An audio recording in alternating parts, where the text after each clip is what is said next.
یا اللہ تیرا شکر کہ تو نے آج کا دن دکھایا، ہمارے آج کے دن کو گزشتہ کل سے بہتر کر دینا، ہماری کوتاہیوں کو معاف کر دینا، بے شک تو ہی معاف کرنے والا اور غفور الرحیم ہے۔ کبھی سوچا ہے کہ کیلنڈر کی کوئی ایک تاریخ انسانی تاریخ کا ایک چوراہا کیسے بن سکتی ہے؟ 9 دسمبر ایک ایسی ہی تاریخ ہے۔ جی، اور یہ کوئی عام دن نہیں ہے، یہ ایک ایسا دن ہے جس میں بین الاقوامی قانون، جنگ، امن، سائنس، ادب سب کچھ بھرا پڑا ہے۔ بالکل، ایک ہی دن میں انسانیت کی بہترین اور شاید بدترین خصلتوں کی نمائش۔ صحیح کہا۔ ہمارے پاس جو ذرائع ہیں، مطلب تاریخی مضامین اور انسائکلوپیڈیا کے اقتباسات، وہ اس دن کے الگ الگ پہلو دکھاتے ہیں۔ تو آج کا مقصد صرف واقعات گننا نہیں ہے۔ بالکل نہیں، ہم یہ سمجھنے کی کوشش کریں گے کہ ان بظاہر الگ تھلگ واقعات میں کوئی مشترکہ ربط ہے یا نہیں، اور یہ کہ ایک دن انسانی تجربے کی اتنی وسیع رینج کو کیسے دکھا سکتا ہے۔ بہت خوب، تو آئیے اس کی تہوں کو کھولتے ہیں۔ شروعات کرتے ہیں انسانیت کی اس کوشش سے جہاں وہ اپنے لیے کچھ اصول اور ضابطے بنانے کی کوشش کرتی ہے۔ 9 دسمبر اس حوالے سے بہت اہم ہے۔ بہت زیادہ اہم۔ 9 دسمبر 1948 کو اقوام متحدہ کی جنرل اسمبلی نے متفقہ طور پر نسل کشی کے جرم کی روک تھام اور سزا کے کنونشن کو منظور کیا۔ اسے اب جینوسائیڈ کنونشن بھی کہتے ہیں نا؟ جی ہاں، اور یہ دوسری جنگ عظیم اور ہولوکاسٹ کے ہولناکیوں کے بعد آپ کہہ سکتے ہیں دنیا کا ایک اجتماعی رد عمل تھا۔ اچھا۔ در حقیقت یہ پہلا انسانی حقوق کا معاہدہ تھا جو اقوام متحدہ نے اپنایا تھا۔ پہلا؟ یہ تو بہت بڑی بات ہے۔ یعنی یہ ایک طرح سے دنیا کا یہ کہنا تھا کہ بس اب اور نہیں۔ بالکل۔ ہاں، اب اور نہیں۔ لیکن نسل کشی کی قانونی تعریف کیا ہے؟ کیونکہ یہ لفظ آج کل بہت استعمال ہوتا ہے۔ یہ ایک بہت اچھا سوال ہے۔ اس کنونشن نے پہلی بار قانونی طور پر نسل کشی کی تعریف کی۔ اچھا۔ اس میں 5 خاص اعمال شامل کیے گئے، جیسے کسی گروہ کے اراکین کو ہلاک کرنا، یا پھر انہیں شدید جسمانی یا ذہنی نقصان پہنچانا، جان بوجھ کر زندگی کے ایسے حالات مسلط کرنا جن کا مقصد اس گروہ کی تباہی ہو، چاہے جزوی ہو یا مکمل۔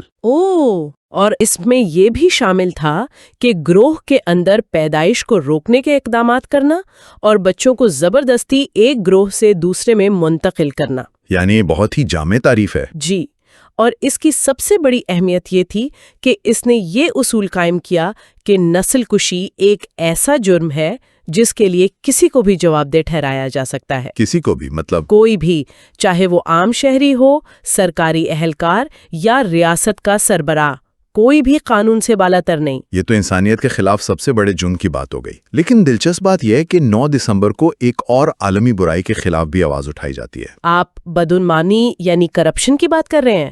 جی ہاں، 9 دسمبر کو بین الاقوامی انسداد بدعنوانی کا دن بھی منایا جاتا ہے۔ یہ دن 2003 میں اقوام متحدہ کے بدعنوانی کے خلاف کنونشن کی منظوری کے بعد سے منایا جا رہا ہے۔ اور مجھے لگتا ہے کہ ان دونوں کا ایک سے دن ہونا محض اتفاق نہیں ہے، یہ گہری حقیقت کو ظاہر کرتا ہے۔ کیسے؟ دیکھیں، نسل کشی انسانی زندگی کی کھلم کھلا تباہی ہے، جبکہ بدعنوانی وہ خاموشی سے معاشروں کو اندر سے کھوکھلا کر دیتی ہے۔ 9 دسمبر گویا انسانیت کے خود کو بچانے کے 2 مختلف میزادوں کی یاد دہانی کراتا ہے۔ آپ نے بہت خوبصورت نقطہ اٹھایا ہے۔ بالکل، دونوں چیزیں انسانی وقار اور سلامتی پر حملہ ہیں۔ صحیح۔ بدعنوانی صرف پیسے کا غبن نہیں ہے، یہ انصاف، صحت، تعلیم جیسے بنیادی حقوق تک رسائی کو ختم کر دیتی ہے۔ یہ عدم استحکام پیدا کرتی ہے جو آخر کار بڑے تنازعات کو جنم دے سکتا ہے۔ تو ایک طرح سے یہ دونوں مسائل جڑے ہوئے ہیں۔ بالکل جڑے ہوئے ہیں۔ یہ تاریخ ہمیں یاد دلاتی ہے کہ انسانیت کو اپنے بنائے ہوئے اصولوں کی حفاظت کے لیے ہمیشہ چوکنا رہنا پڑتا ہے۔ تو ایک طرف 9 دسمبر کو انسانیت اصول بنا رہی ہے نسل کشی کے خلاف، بدعنوانی کے خلاف، اور دوسری طرف اسی تاریخ کو جنگیں، قبضے اور بغاوتیں ہو رہی ہیں۔ یہی تو تضاد ہے۔ آئیے تاریخ کے اس دوسرے پہلو کو دیکھتے ہیں۔ ضرور۔ اگر ہم تاریخ میں بہت پیچھے جائیں تو 536 عیسوی میں اسی دن بازنطینی سلطنت کے مشہور جنرل بیلیسارس بغیر کسی لڑائی کے روم میں داخل ہو گئے تھے۔ بغیر لڑائی کے؟ جی، اس وقت روم پر گوتھک قبائل کا قبضہ تھا اور بیلیسارس کا یہ اقدام سلطنت کی طاقت کی بحالی کی ایک بڑی کوشش تھی۔ یہ طاقت کی ایک خاموش لیکن فیصلہ کن تبدیلی تھی۔ اور یہی پیٹرن ہمیں جدید دور میں بھی نظر آتا ہے۔ 1917 میں یروشلم کا واقعہ بھی تو طاقت کی ایک بہت بڑی تبدیلی تھی۔ جی، پہلی جنگ عظیم کے دوران 9 دسمبر 1917 کو برطانوی افواج نے عثمانی ترکوں سے یروشلم پر قبضہ کر لیا۔ یہ صرف ایک فوجی فتح نہیں تھی، نہیں، بالکل نہیں۔ اس نے مشرق وسطیٰ کا نقشہ بدل دیا اور ان تنازعات کی بنیاد رکھی جو آج تک جاری ہیں۔ یعنی ایک واقعہ اور اس کے اثرات 100 سال بعد بھی ہم دیکھ رہے ہیں۔ بالکل، ایک صدی بعد بھی۔ اور پھر دوسری جنگ عظیم میں 9 دسمبر ایک اور اہم موڑ پر آتا ہے۔ یہ پرل ہاربر پر حملے کے صرف 2 دن بعد کا دن ہے۔ جی، 9 دسمبر 1941 کو دنیا بھر میں واقعات کی ایک لہر دوڑ گئی۔ چین، جو کئی سالوں سے جاپان کے ساتھ ایک غیر اعلانیہ جنگ لڑ رہا تھا، اس نے باضابطہ طور پر اعلان جنگ کر دیا۔ جی، جاپان، جرمنی اور اٹلی تینوں کے خلاف۔ اور صرف چین ہی نہیں، کیوبا اور گواٹے مالا جیسے چھوٹے ممالک نے بھی یہی کیا۔ یہ حیران کن ہے کہ پرل ہاربر کے صرف 2 دن کے اندر دنیا بھر کے ممالک اس طرح متحرک ہو گئے۔ یہ ظاہر کرتا ہے کہ ایک چنگاری کیسے پوری دنیا میں آگ لگا سکتی تھی۔ بالکل، اور اسی دن امریکی صدر فرینکلن ڈی روزویلٹ نے امریکی عوام سے ایک ریڈیو خطاب میں کہا کہ انہیں ایک طویل اور مشکل جنگ کے لیے تیار رہنا چاہیے۔ یہ تو ڈومینو اثر کی بہترین مثال ہے نا؟ ایک واقعہ ہوتا ہے اور پھر پوری دنیا اپنی اپنی صفیں درست کرنے لگتی ہے۔ یہ دن ہمیں دکھاتا ہے کہ عالمی سیاست کتنی غیر مستحکم چیز ہے۔ اور یہ سلسلہ جنگ کے بعد بھی نہیں رکا۔ 9 دسمبر کو نوآبادیاتی نظام کے خاتمے اور نئی جدوجہد کے آغاز کی تاریخیں بھی ملتی ہیں۔ جی، 1961 میں اسی دن ٹینگانیکا نے برطانیہ سے آزادی حاصل کی، جو بعد میں تنزانیہ کا حصہ بنا۔ یہ افریقہ میں ڈی کالونائزیشن کی لہر کا ایک اہم قدم تھا۔ بالکل، لیکن پھر 1987 میں ایک بالکل مختلف قسم کی جدوجہد شروع ہوئی۔ غزہ اور مغربی کنارے میں اسرائیلی قبضے کے خلاف پہلی فلسطینی انتفاضہ شروع ہوئی، یعنی عوامی مزاحمتی تحریک۔ جی، اور پھر سرد جنگ کا خاتمہ۔ 1990 میں پولینڈ میں لیخ والیسا کی صدارتی جیت بھی تو اسی دن ہوئی۔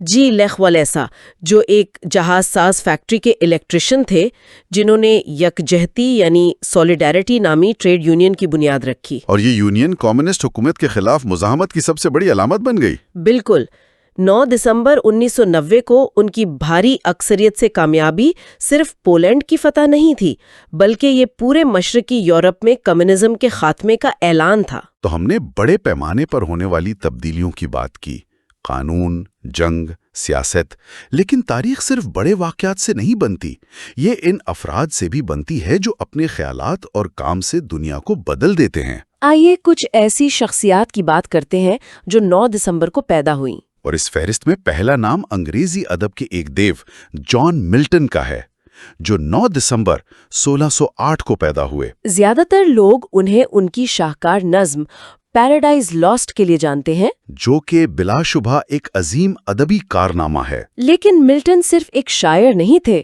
وہ اپنے وقت کے ایک بہت بڑے سیاسی مفکر بھی تھے۔ آپ نے بالکل صحیح کہا، ملٹن آزادی اظہار کے ایک پرجوش حامی تھے۔ ان کا 1644 کا پیمفلٹ آریوپیجیٹیکا پریس کی آزادی کے دفاع میں تاریخ کی سب سے طاقتور تحریروں میں سے ایک ہے۔ جی، اس میں انہوں نے سینسرشپ کے خلاف جو دلائل دیے وہ آج بھی اتنی ہی متعلقہ ہیں۔ یہ تو کمال ہے کہ ہم نے بات شروع کی تھی 1948 کے انسانی حقوق کے معاہدے سے، لیکن یہاں 1644 میں جان ملٹن آزادی اظہار کی وہی جنگ لڑ رہے تھے۔ یہ خیال تو صدیوں پرانا ہے۔ ملٹن نے اپنے الفاظ سے دنیا کو بدلنے کی کوشش کی، لیکن 9 دسمبر کو ایک ایسی شخصیت بھی پیدا ہوئی جنہوں نے الفاظ کو ایک نئی شکل دی، کوڈ کی شکل میں، اور ہماری دنیا کو ہمیشہ کے لیے بدل دیا۔ آپ گریس ہاپر کی بات کر رہی ہیں، جو 9 دسمبر 1906 کو پیدا ہوئیں۔ وہ کمپیوٹر سائنس کی دنیا کی حقیقی بانیوں میں سے ایک ہیں، اور امریکی بحریہ میں ریئر ایڈمرل بھی تھیں۔ جی، جو خود اس وقت کی خواتین کے لیے ایک بہت بڑی کامیابی تھی۔ ان کے بارے میں ایک مشہور کہانی کمپیوٹر بگ کی بھی ہے۔ جی، یہ ایک دلچسپ قصہ ہے۔ وہ ہارورڈ مارک 2 کمپیوٹر پر کام کر رہی تھیں جب اس میں خرابی پیدا ہو گئی۔ جب انہوں نے اسے کھول کر دیکھا تو پتا چلا کہ ایک ریلے کے اندر ایک حقیقی پتنگا یعنی موت پھنسا ہوا ہے۔ سچ میں؟ جی، انہوں نے اس پتنگے کو وہاں سے نکالا اور اپنی لاگ بک میں ٹیپ سے چپکا دیا اور ساتھ لکھا first actual case of big bang found. یعنی یہ صرف ایک محاورہ نہیں، اصل میں کیڑا تھا. یہ تو زبردست ہے. جی ہاں بالکل، اور یہ ان کی شخصیت کو ظاہر کرتا ہے. وہ بہت عملی سوچ کی مالک تھیں. لیکن ان کی اصل کامیابی تو اس سے کہیں بڑی ہے. بہت بڑی. انہوں نے پہلا کمپائلر بنایا جو انسانی زبان میں لکھے گئے کوڈ کو مشین کی زبان میں ترجمہ کرتا ہے، اور پھر انہوں نے کوبول پروگرامنگ لینگویج بنانے میں کلیدی کردار ادا کیا. اور کوبول نے کمپیوٹر کی دنیا میں انقلاب برپا کر دیا. بہت بڑا انقلاب.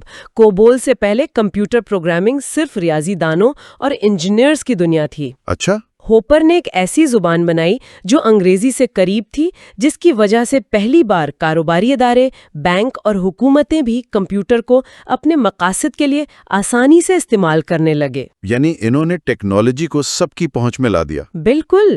یہ ایک انقلاب تھا جس نے آج کی ڈیجیٹل معیشت کی بنیاد رکھی.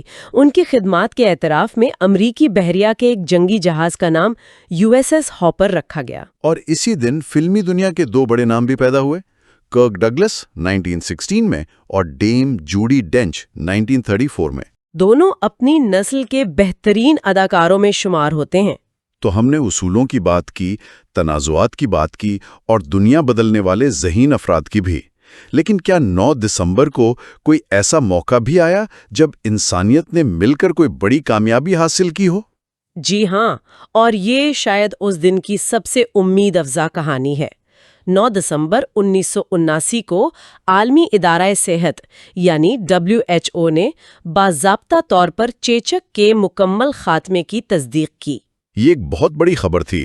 چیچک صدیوں سے انسانیت کے لیے ایک خوفناک وبا تھی جس نے کروڑوں لوگوں کی جان لی. بالکل، اور اس کا خاتمہ انسانی تاریخ کی سب سے بڑی کامیابیوں میں سے ایک ہے. واقعی یہ صرف 2 بیماریوں میں سے ایک ہے جسے انسان نے مکمل طور پر ختم کیا ہے. یہ اس بات کی ایک شاندار مثال ہے کہ جب تمام ممالک سیاسی اختلافات کو بھلا کر ایک مشترکہ مقصد کے لیے کام کریں تو کیا کچھ ممکن ہے. یہ عالمی تعاون کی طاقت کا ثبوت ہے. یہ واقعی ایک امید کی کرن ہے. جی. اور اسی دن ایک ہلکی پھلکی ثقافتی روایت بھی شروع ہوئی جس نے دنیا بھر میں تہوار منانے کے انداز کو متاثر کیا. میرا اشارہ کرسمس کارڈز کی طرف ہے. جی، 9 دسمبر کو کرسمس کارڈ ڈے بھی کہا جاتا ہے. یہ 1843 میں سر ہنری کول کے بھیجے گئے پہلے تجارتی کرسمس کارڈ کی یاد میں ہے. اچھا. انہوں نے 1000 کارڈ چھپوائے اور جو وہ خود استعمال نہیں کر سکے انہیں فروخت کے لیے پیش کر دیا. یہ سوچنا کتنا عجیب ہے کہ آج ہم جو واٹس ایپ پر تہوار کے میسج بھیجتے ہیں اس کی جڑیں 1843 کے اس ایک کارڈ میں ہیں. ایک چھوٹی سی روایت کیسے عالمی کلچر بن جاتی ہے. اور اسی دن ادب کی دنیا میں ایک اور اہم واقعہ پیش آیا. 1854 میں اسی دن الفریڈ ٹینیسن کی مشہور نظم the charge of the light brigade شائع ہوئی. یہ نظم کریمین جنگ کی ایک حقیقی اور المناک فوجی کارروائی پر مبنی ہے. جی، یہ جنگی بہادری اور فوجی قیادت کی ناکامی پر ایک طاقتور تبصرہ ہے، اور یہ اس دن کے جنگ اور تنازع والے موضوع سے بالکل جڑتی ہے. تو 9 دسمبر صرف ایک تاریخ نہیں بلکہ ایک کثیر جہتی کہانی ہے. یہ عالمی قوانین بنانے کا دن ہے، طاقت کی تبدیلیوں اور آزادی کی جد و جہد کا دن ہے. یہ جان ملٹن اور گریس ہاپر جیسے ذہین ذہنوں کی پیدائش کا دن ہے. اور چیچک کے خاتمے جیسی انسانیت کی عظیم اجتماعی کامیابیوں کا بھی دن ہے. اگر ہم اس سب کو ایک بڑی تصویر میں دیکھیں تو 9 دسمبر ہمیں انسانی فطرت کے دونوں پہلو دکھاتا ہے.